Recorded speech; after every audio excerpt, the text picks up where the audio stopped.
So I grew up in a Christian home. I didn't grow up a Christian because you can't grow up a Christian. Like at some point you've got to make that decision yourself. But I grew up in a Christian home, and I was a good kid growing up. I was like a straight A student. I didn't party. I didn't do drugs. I didn't do anything bad. But the problem is I didn't really do anything good. I pretty much just existed.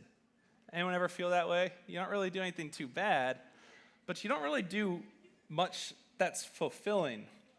So what happened is I grew up, I've gone through stuff. My parents got divorced, all these things, and I found myself here at Calvary after I graduated high school when someone pulled me under their wing, and they started doing, Nicholas, shh, and they started to do life with me, and they started to pour into me. They started to invest in me, as we talked about mentors, but what happened in that moment is not only did they pour into me, but they started pointing me to someone better. They started pointing me to Jesus. And I was a Christian. I got saved when I was 6 years old. I got saved Christmas Eve, 1994. So I was a follower of Jesus. I was a Christian. I was saved. But I wasn't a disciple of Jesus because I wasn't living my life for him. You see, there's a difference between Christians and disciples. Did you guys know that? Do you know you could be a Christian and not be a disciple? That's kind of weird because we often think if you're a Christian, you're a disciple, but there's a difference. You see, a Christian is someone who gives their life to Jesus. Jesus, come into my heart, change me. But a disciple is a learner. It's one who comes to be taught. It's someone who listens with attention and intention and drinks up every word of the teacher. They follow the teacher. They follow the mentor. They follow the coach. They follow the example, and they become a disciple of them. They actually start to become like them. Do you guys know you actually become the average of the 5 people you hang out with most? Do you guys know that? That's like a weird science thing. So the 5 people you hang out with most, you start to act like them. You start to joke like them. You start to talk like them. Maybe you start to walk like them. Literally, if people hang out with me enough, they start to try to make stupid Sean jokes. Now, I'll say this, they're not as funny as mine, but they try. It's flattering, right? But you literally start to become like the people you hang out with most. So if you're truly, truly a disciple of Jesus, you'll start to become like him. It just makes sense. If you're spending time with him, if you're being discipled by him, being poured into truly by him, you should start to become like him. It's verse 25, Luke 14. It says, now great multitudes, word multitudes, it's a very simple word. It means a crowd. It says, multitudes went with him, and he turned and said to them. Now this is interesting because Jesus right now throws out a curveball. Jesus has been growing in his ministry. He's very popular. People are following him. He's amazing. He's healing people. He's like turning water into wine. He's performing miracles. He's feeding like 5,000 people from a couple fish, a couple loaves of bread. Like this dude is popular. If he grew up today, he'd have like millions of followers on social media. He would literally just be so popular because of these amazing things that he's doing. But now he's got this group of people who are following him, and he throws out this curveball. The gospel is for everyone. I'm for everyone. I want everyone to know about me. I want everyone to know who I am. I want everyone to follow me. And he's got this large following. But now he's going to start to weed out this group. What do I mean? He's going to start to find out who's following him for the wrong reasons. What do you mean the wrong reasons? There's wrong reasons to follow Jesus? That sounds kind of weird, right? I mean, if I'm following him, isn't that good enough? Well, some of these people are following him because they're impressed by the miracles. They just like that he does miracles, and they think it's cool, and they want to be around the miracle worker. Oh, what can he do for me? What's he going to do now? Let's watch him. They're like the paparazzi. Is he going to do one now? He's about to do a miracle. No, he was just yawning. All right. Is that a miracle? Oh my gosh, he just made wind. No, that was a fart, right? Like they're looking for him to do these miracles, but it's the only reason they're following him. Some of them, it's a free meal. He turned a couple loaves and a couple fish into a meal for 5,000 plus people. I want free meals, right? It's half the reason we go to Chick-fil-A. They give out free food all the time, right? Like there's people who are following him very simply, not because of who he is, but hey, what can you do with me? What can you do for me? Or what can you offer me? What can you give me? I feel like I'm guilty of this sometimes when it comes to following Jesus. Hey, Jesus, what can you do for me? It's all about me. Let my focus be on me. You know, maybe one of the reasons you follow Jesus, maybe one of the reasons you come to church here is just to hang out with your friends. It's not to come here and to dig into the Word. It's not to come here to hear from Jesus. It's not to come here to have an encounter with him, but it's because you very simply want this to be a social club. Maybe it's for the gym. Maybe it's for the game room. Any reason that's not for Jesus is a wrong reason for following him. So 3 times in this area of Scripture, he's going to say these words, cannot be my disciple.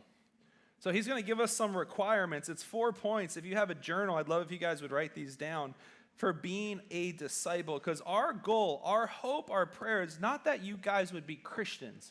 That's awesome. It really is. If everyone in this room was saved and going to heaven, I'd be so happy.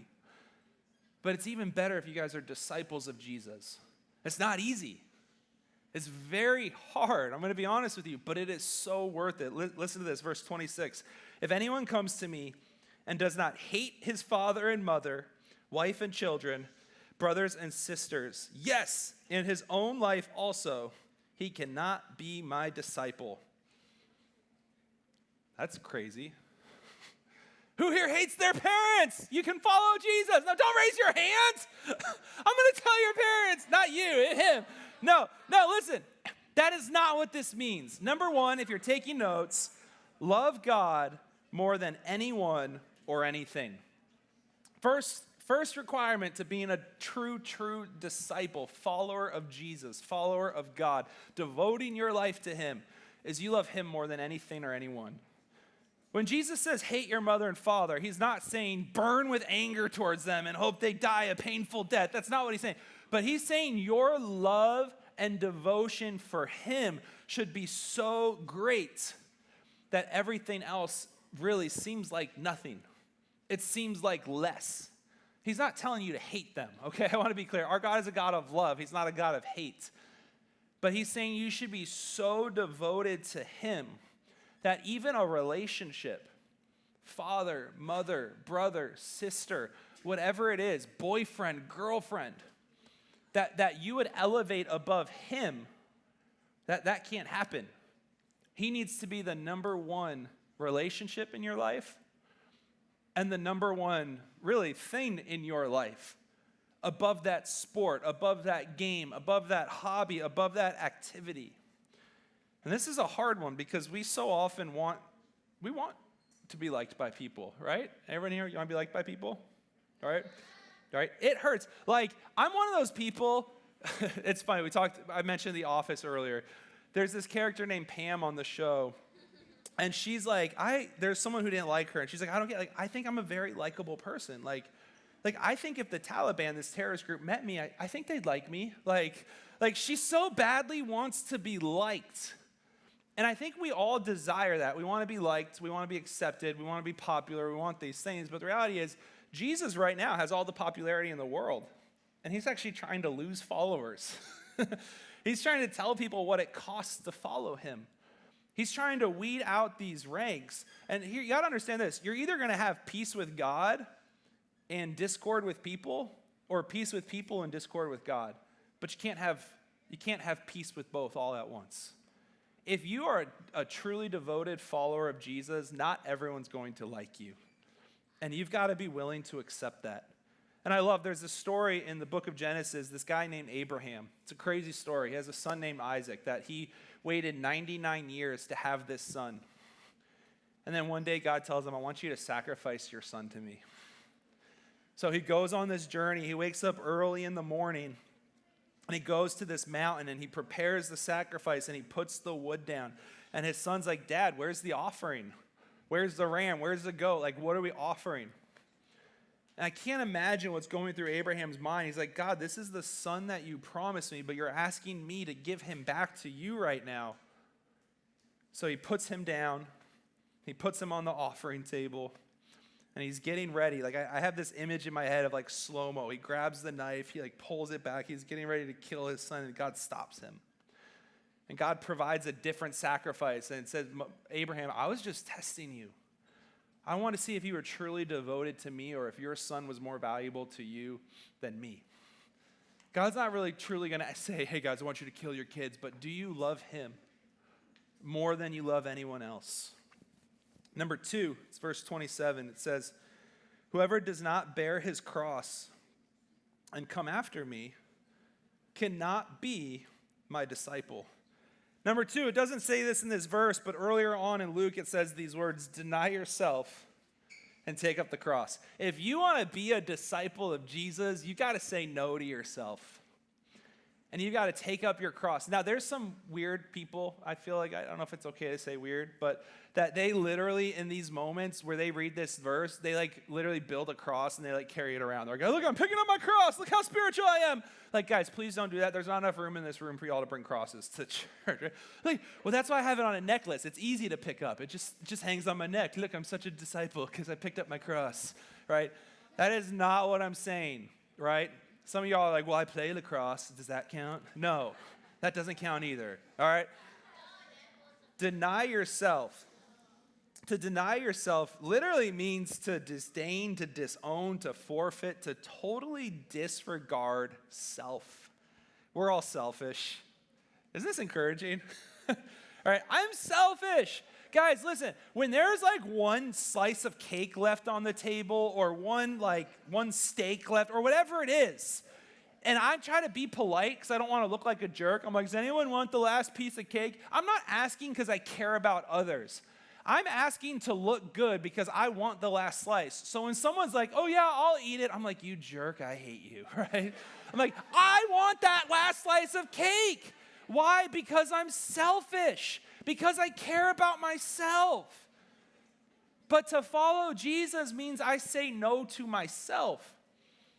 I say no to my own desires. I say no to my own visions. I say no to my own dreams. Problem is we're naturally sinners and we love ourselves. We do. We do. It's natural. If you love yourself in this room, that's natural. Putting yourself first, it's natural. Jesus said, greater love had no one than this, than to lay down his life for a friend. It means you're not putting yourself first anymore. You deny yourself. You pick up your cross. Luke 9:24 says this, for whoever wants to save their life will lose it. But whoever loses their life for me will save it. If you spend your whole time on earth focusing on yourself, you're going to miss out on an eternal investment. I love what Maximus Decimus Meridius once said, the great gladiator Russell Crowe. He said, what we do here will echo in eternity. And it's so true. And if we spend our whole life focusing on me, I got to acquire wealth. I got to acquire friends. I got to be popular. I need more shoes. I need more clothes. I need all this. And I'm not going to give to the poor. And I'm not going to do mission trips. And I'm not going to do outreach. And I'm not going to tell people about Jesus and all of these things.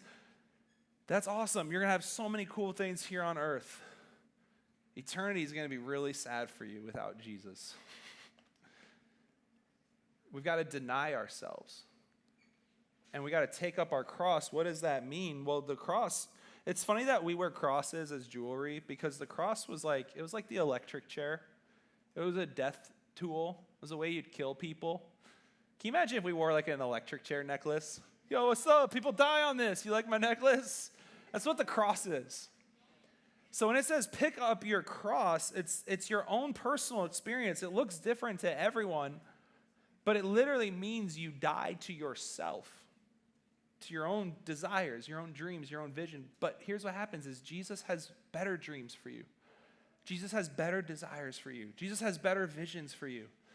Guys, living my life growing up, like, I didn't know what I wanted to do. I studied management and marketing in college. I manage a church and market Jesus now, I guess. I don't know. I don't know how I use my degree. But, like, I didn't know what I wanted to do. I had no idea. And when I had an encounter with Jesus and he called me to what I'm doing today, I couldn't begin to imagine doing this.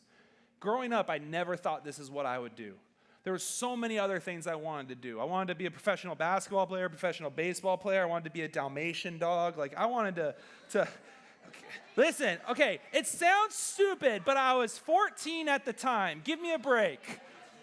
I'm kidding. I was like 3 years old, all right? I wanted to be a Dalmatian. But God had, like, I can't dream up the life he gave me. He had more, but I had to sacrifice my dreams of being a firefighter, my dreams of maybe like just coaching full time, maybe being a college coach, my dreams of playing basketball in college, like all of these things I put on the back burner to pursue him, and I love where my life is now. Deny myself, pick up my cross. We're going to skip ahead just a little, verse 33. It says this, so likewise, whoever of you does not forsake all that he has cannot be my disciple. Number 3, forsake all that you have. That's what it said. Everything I have belongs to Jesus.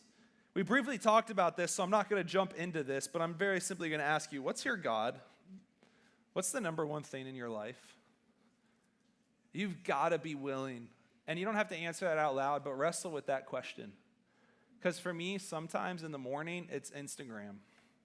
For me, sometimes at night, you know what? It's that football game that's on. For me, sometimes it's waking up Monday morning early and playing basketball. I can't wake up early sometimes to get in the Word, but I never miss a Monday morning early basketball game. That becomes a God to me. But I've got to be willing to forsake all that I have. What that means, that doesn't mean I just get rid of everything. I'm selling everything I own. Mom, Dad, I want to be homeless. I want to be naked. I don't want clothes. That's how the garden was with Adam and Eve. I'm forsaking it all for Jesus.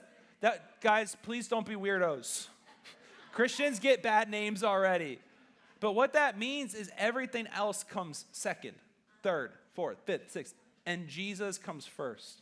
And fourth and finally, verse 28, now we're going to skip back.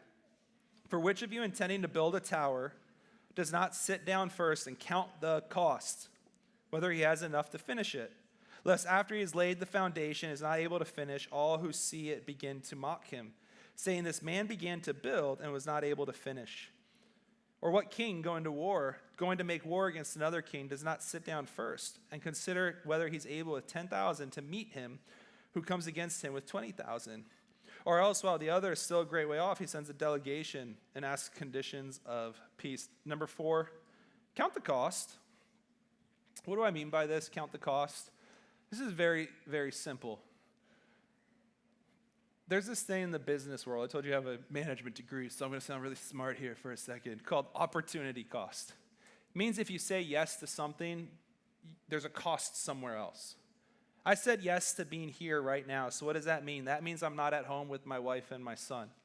I said yes to being here right now, so what's that mean? It means I'm missing all the college football games I want to watch right now, right? Every decision that you make has a cost. I chose to put this shirt on today. That means I couldn't wear any of my other ones.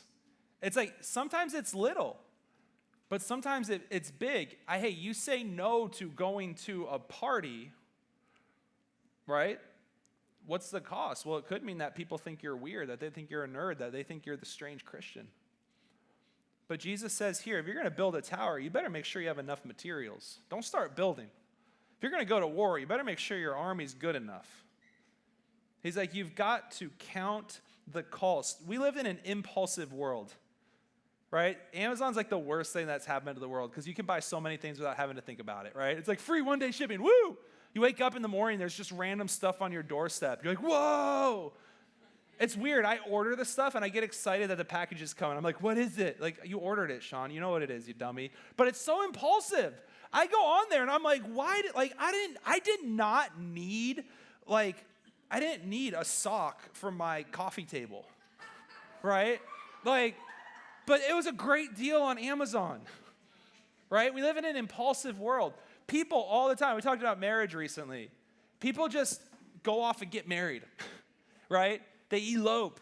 They get married in Vegas, and it doesn't last. Why? They didn't count the cost. They didn't think what goes into it. It's so impulsive. If you're going to follow Jesus, you've got to understand it's going to cost. I love what Billy Graham said. Salvation's free, but discipleship costs everything we have. So what's the cost? It means you stop the sin you enjoy. You're not going to be perfect. You're going to still mess up. We all sin. I still sin. Here's the thing. Why do we sin? Anyone? Yes. It's an imperfect world. Good answer. Yeah, Jamin. We what? We want to do the opposite of what God tells us to. But here, yeah, one more. It's in our human nature. You guys are giving great answers, and they're not wrong. But I'm going to give another answer. Ready? We sin because it's enjoyable. No, why do you do it? Listen. Hear me for a second. If sin weren't enjoyable, and the Bible says it is, it actually says it's enjoyable. It just says it's eventually going to lead to death. But here's why I wouldn't struggle with sin if it wasn't fun. Why do you keep doing that? I don't know why I keep doing it. It's awful. I don't even like doing it. I just do it. Like, no. I sin because it's fun. People go out and party and get drunk. Why? Because they're having fun. Now, I'm not condoning it. I'm not saying it's okay, but sin's a struggle because it's enjoyable for a season. And the Bible says this. It's enjoyable for a time. So what's the cost? It's you stop the sin you enjoy. You're mocked by the world. You might lose friendships. You might lose relationships. You give up your plans. It costs everything to follow Jesus. But you lose everything if you don't. It's John 1. I want to close with this. A couple weeks ago, I read this in my devotional time. And very simply, Jesus is calling his first disciples to him. And he has this interaction with this guy named Nathaniel. And I'm telling you guys this, and I make it sound like discipleship is hard, and it is, and there's a cost, and it is. There's a cost to following Jesus, and it's hard. So why do we do it? We do it because his ways are higher than ours, his ways are better than ours, and we do it because it's so worth it. There is a gain to it. What's the gain? What's so good about following Jesus? It's John 1. Verse 47, Jesus saw Nathanael coming toward him and said of him, "Behold, an Israelite indeed, in whom is no deceit." Nathanael said to him, "How do you know me?" Jesus answered and said to him, "Before Philip called you, when you were under the fig tree, I saw you." Nathanael answered and said to him, "Rabbi, you are the Son of God. You are the King of Israel." Verse 50, Jesus answered and said to him, "Because I said to you, I saw you under the fig tree, do you believe?" And I love this line. He says, "You will see greater things than these." So, what's the gain? Nathanael has this amazing encounter. Jesus sees him. Jesus knows him. Jesus understands him. Nathanael has this moment that he is valued, that he is cared about, and that he's having an encounter with the Messiah. And it's probably the best moment of his life. And he is in awe. Think back to the best moment of your life. And what does Jesus say? He says in verse 50, "You will see greater things than these." You guys all know we had our son a little over 6 weeks ago, and it was a hard season. I got sick. My wife got sick. I went to the ER. Her mom was staying with us. Her mom, actually, who was helping us out from Colorado for a month, she got sick. She had to go to the ER. Like all this crazy stuff. And then 2 weeks ago, 2 Sundays ago, so 2 weeks from tomorrow, we had a really bad Saturday night. If you guys didn't know, I had a dog named Gizmo, and he was my buddy. He was my best friend. I got a picture of him right here. Like that's our relationship, like, defined. Anywhere I'd go in my house, stop, go, first picture. anywhere I'd go in my house, he would follow me. And he'd do everything with me. He was my best friend. People say man's best friend is a dog. Like, Gizmo was my best friend. Like, truly. Like, it sounds weird because he just was. And so I was so excited when we were expecting our first baby. And if you go to that next picture, I think you already flashed it. But like, when you see your wife and your son in her belly and your dog doing this, like knowing she's pregnant, like it warms your heart. Like, it's my wife and my best friend and my future son in this picture. And my heart just melted in this moment. So when we finally got to bring our son home after he was born, we go to that last picture and they got to meet. And it's just like your heart is just like, it smiles. And it's amazing, and it's this incredible moment for you. But Gizmo, he'd been sick for the last couple of years, and it finally came that time where we had to put him down two weeks ago. It was the hardest decision I ever had to make. Like, guys, I don't cry. I think I cried more at the loss of Gizmo than I did some family members I lost. It's terrible, but he was my best friend.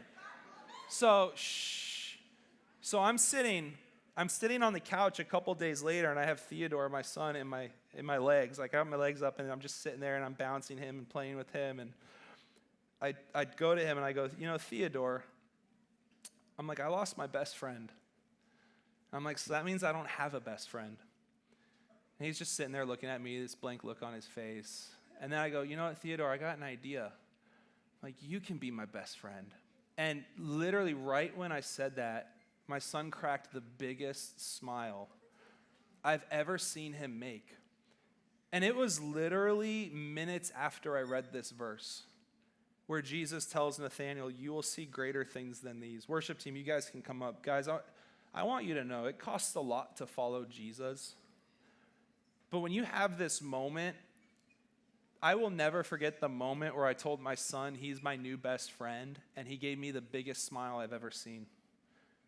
And at that age, at like 4 weeks, which he was at the time, they don't smile on command. They don't respond to you. That's not like a normal thing, but I believe God was showing me, Sean, I've got more for you. I've got better for you. Guys, here's one promise I can make. If you are a disciple and a follower of Jesus, you can think of your best moment ever, and he's got more. You can think of your worst moment ever. The Bible tells us that literally our worst moments are nothing compared to the glory that he will reveal in us. He takes your worst moments and makes them like nothing, and he takes your best moments and does more than that. And I know one day I'll look back on this moment where my son smiles and I say he's my best friend, and I know God has something even better for me. And I know when that day comes that there's something even more, and there's something even more, and there's something even more. Guys, it costs a lot to follow Jesus, but I don't know how people do life without him. I really don't. So as we close in worship, as we close singing to him, I want you to think where you are in your relationship with him. And spend this time singing, spend this time lifting your hands up, but spend this time, if you're not in that place where you're following him, maybe spend some time just saying, Jesus, I want to follow you. I want to see these greater things that you're talking about. Amen?